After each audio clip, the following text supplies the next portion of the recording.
नौजवानों सुनो, पहला कैबिनेट मीटिंग में, पहला मंत्रिमंडल की बैठक में मेरा पहला कलम चलेगा तो एक साथ देश के इतिहास में पहली बार 10 लाख नौजवानों को सरकारी नौकरी। कि सिर्फ सरकारी नौकरी नहीं मिलती है, कोई बोलता है उसको क ख ग घ का ज्ञान नहीं है, उसकी सीमा होती है। हम झूठ ना बोले, हम जो कहा तनी उससा छोड़े के जाता, जो कहा तनी उससा छोड़े के जाता। तू लोग बताओ एक मौका हमरा के मिली कि ना मिली? अरे दोनों हाथ उठा के बताओ एक मौका मिलेगा कि नहीं मिलेगा? और खूब फेंको, खूब फेंको, खूब फेंको, खूब फेंको, खूब फेंको, खूब फेंको। छोड़ दीजिए इसको, छोड़ दीजिए, किसी पर ध्यान मत दीजिए। आप समझ सकते हैं ना, समझ सकते हैं, इसलिए जान लो और मालूम हो जाएगा रोजगार का कितना अवसर पैदा होगा। हमने बता दिया किसी को मजबूरी में बिहार के बाहर जाना नहीं पड़ेगा और बिहार में लोगों के लिए पैदा होगा। 15 साल से तू लोग जाना तो रहा कि नीतीश कुमार मुख्यमंत्री बारे हैं, डबल इंजन की सरकार बा।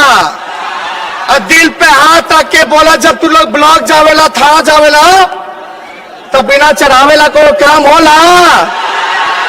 कितना लेता है? बिना घूस के कोई काम नहीं। और आज जो बोलता रहता है सरकारी नौकरी, हम बता देते हैं जब 15 साल राज करने का मौका मिला, 10 साल बिहार झारखंड एक का, 15 साल में कितना को नौकरी मिला जी? 95,000। 15 साल में नीतीश जी रोजगार दिए, कारखाना लगाए, पलायन रोके, गरीबी मिटाए, किसानों के लिए सिंचाई का व्यवस्था कराए। तो आप बताओ, जो जिसको रोजगार था उसको भी मोदी जी ने छीन लिया, नीतीश जी ने छीन लिया। जो शुगर मिल, पेपर मिल, जूट मिल जो चालू था वो भी बंद हो गया। अब तू लोग सब लोग जानते रहो कि नीतीश कुमार जी भाषण देले बाड़े, घूम घूम के कहते रहे कि बिहार में समुंदर नहीं ना है, लैंडलॉक्ड स्टेट है, जमीन से घिरा हुआ है, इसलिए कारखाना नहीं लग सकता। और जब हम लोगों को मौका मिला तो हम लोगों ने 6 लाख से ज्यादा लोगों को सरकारी नौकरी दी और कितने लोगों को काम मिल रहा है, चल रहा है। यूपीए की सरकार थी, बताओ लालू जी ने रेलवे का कारखाना दिया कि नहीं दिया? मढ़ौरा में, परसा में, मधेपुरा में समुद्र था क्या?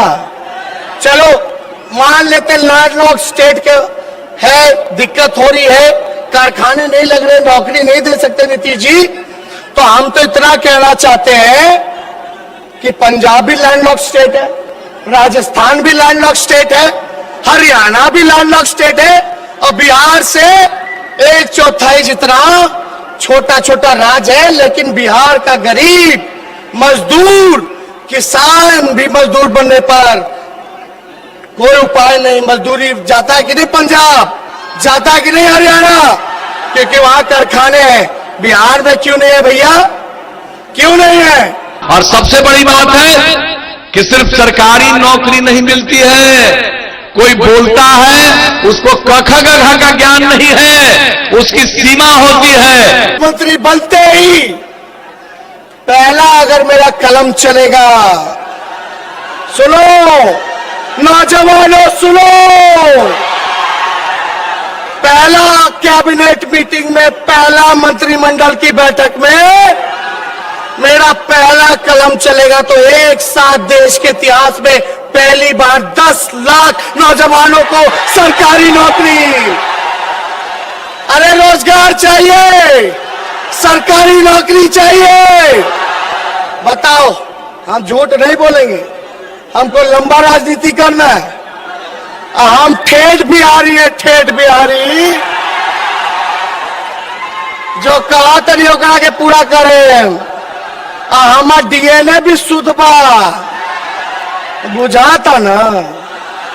कुछ लोग तो प्रश्न उठा रहे थे, बड़ी खुशी होती प्रधानमंत्री जी आए आज बिहार, मोदी जी देश के प्रधानमंत्री, चलो आपका स्वागत है। उम्मीद था कि आप बताते कि बिहार को विशेष राज्य का दर्जा मिलेगा कि नहीं मिलेगा। आप बताते विशेष पैकेज का क्या हुआ जो आपने बिहार की बोली लगाई थी। आप बताते बिहार में कारखाने क्यों नहीं है, 15 साल बीजेपी सरकार में है। आप बताते रोजगार की आपने कितने लोगों को सरकारी नौकरी देने का काम किया। होना चाहिए था। अभी बाढ़ आया, बताओ 85 लाख आबादी प्रभावित रही, 18 जिला बाढ़ में डूबा रहा। सेंट्रल का टीम भी नहीं आकर के देखा कि मेरा भाई लोग बाढ़ में डूब रहा है, उन लोगों को कुछ किया जाए, कोई देखने नहीं आया। और नीतीश कुमार जी तो 144 दिन से सीएम हाउस में ही अंदर रहे। पहले भी कोरोना था, अभी भी कोरोना, लेकिन उस समय नहीं निकले बाहर, अभी निकल रहे। वोट चाहिए, कुर्सी चाहिए तो निकलत रहे, वोट मांगत रहे। बताओ निकलना चाहिए था कि नहीं निकलना चाहिए था। ये 2-2 हजार किलोमीटर तक, 1500 किलोमीटर तक एगो माई एगो कोड़ा में बबुआ के लेल बारी, एगो में सामान लेके चलत रही 1500 किलोमीटर। और नीतीश जी कहत रहे कि जो जहां है वहीं रहो। बोले थे कि नहीं बोले थे? 40 लाख से भी ज्यादा मजदूर लोग आए। सुप्रीम कोर्ट ने बोला कि रोजगार दो नीतीश जी, आप जाइए तो एयरपोर्ट चले जाओ, रेलवे स्टेशन चले जाओ, सब मजदूर को वापस ले जा रहा, पलायन कर रहा है। बिहार का अरबों खरबों रुपया बर्बाद हो रहा है, ये आप लोग जान रहे हैं। बाहर का पैसा दूसरे राज्यों में जा रहा है। उच्च शिक्षा के लिए लोग बाहर जाते हैं, इलाज के लिए बाहर जाते हैं, रोजी रोटी मजदूरी के लिए बाहर जाते हैं। तो हम ज्यादा कुछ नहीं कहेंगे, आप लोग होशियार हो। हमसे कहते हैं कि पैसा कहां से आएगा। बिहार का बजट 2,13,000 करोड़ है। कितना? 2,13,000 करोड़। नीतीश बाबू कितना खर्च कर पाते हैं? 60%। 40% हो गया 2,13,000 करोड़ का 80,000 करोड़। 80,000 करोड़ पैसा तो है ही है। लोगों को हम रोजगार दें, सरकारी नौकरी। बाद में जब निवेश बढ़ेगा, टूरिज्म बढ़ेगा, कारखाने लगेंगे, तो कृषि पे उदारीकरण जो होगा उसको देखते हुए जो बाकी प्राइवेट सेक्टर में जो रोजगार लगेंगे वो अलग। लेकिन 10 लाख सरकारी नौकरी इकट्ठे किए जाएंगे, इकट्ठे दिए जाएंगे। इसलिए फॉर्म भरते हो नौकरी के लिए 500 रुपया लगता है, 1000 रुपया लगता है। 4-4 बार भर ले बारे साल, अभी तक बहाली ना निकलल, तो फॉर्म का फीस हम माफ कर देंगे। परीक्षा केंद्र तक जाने का पैसा हम माफ कर देंगे, भाड़ा हम माफ कर देंगे। जितने स्वयं सहायता समूह हैं, चाहे आशा वर्कर हो गई, आंगनबाड़ी जी हो गई, जीविका दीदी हो गई, विकास मित्र हो गए, इन सभी के मानदेय को 4,000 करने का काम करेंगे और नियमित करने का काम करेंगे। नियोजित शिक्षक वाले लोग, कितना नीतीश जी ने आपको लाठी से पिटवाने का काम किया, किसी से छुपा नहीं है। आप हम लोगों की सरकार बनेगी तो आपको समान काम समान वेतन देने का काम हम लोग करेंगे। कई बुजुर्ग लोग होंगे, उनसे पूछिए वृद्धा पेंशन नहीं मिलता है, मिलता है तो समय पे नहीं मिलता, मिलता तो 400 रुपए मिलता है। वो 400 रुपए को हम लोग 1,000 करने जा रहे हैं वृद्धा पेंशन को।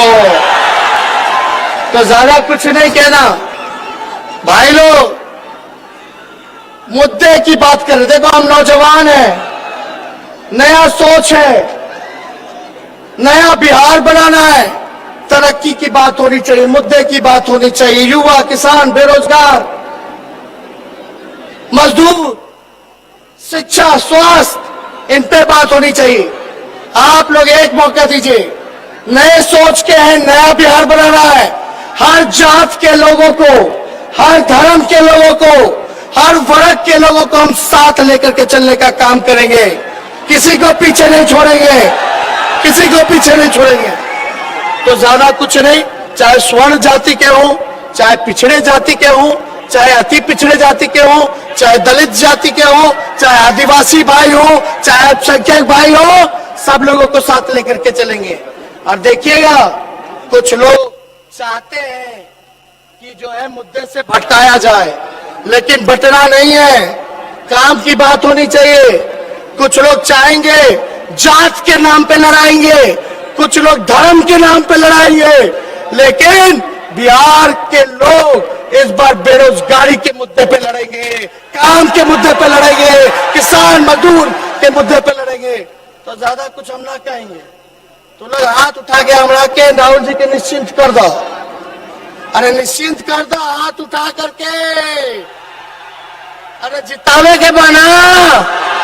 अब जाता ही सरकार बनावे तो रउआ लोग के आशीर्वाद बनू, तो करे के बाद, लड़े के बाद, जीते के बाद। ए भाई लोग, 9 नवंबर के लालू जी के एगो बेल में रिहाई हो जाई, एगो बेल हो गया, एगो आखिरी बचा है। 9 नवंबर को लालू जी का रिहाई होगा। 9 नवंबर को मेरा जन्मदिन भी है, और 10 तारीख को नीतीश जी का विदाई है। अरे विदाई बानू, दोनों हाथ उठा के बोलिए, बोलो हिसुआ की जनता जिंदाबाद, नवादा की जनता जिंदाबाद। ये लड़ाई कोई नीतीश जी और तेजस्वी की नहीं है, राहुल जी और मोदी जी की नहीं है, ये लड़ाई तानाशाह सरकार और जनता के बीच है, और हम और राहुल जी जनता के साथ कर रहे हैं। बहुत बहुत धन्यवाद। जय हिंद, जय बिहार।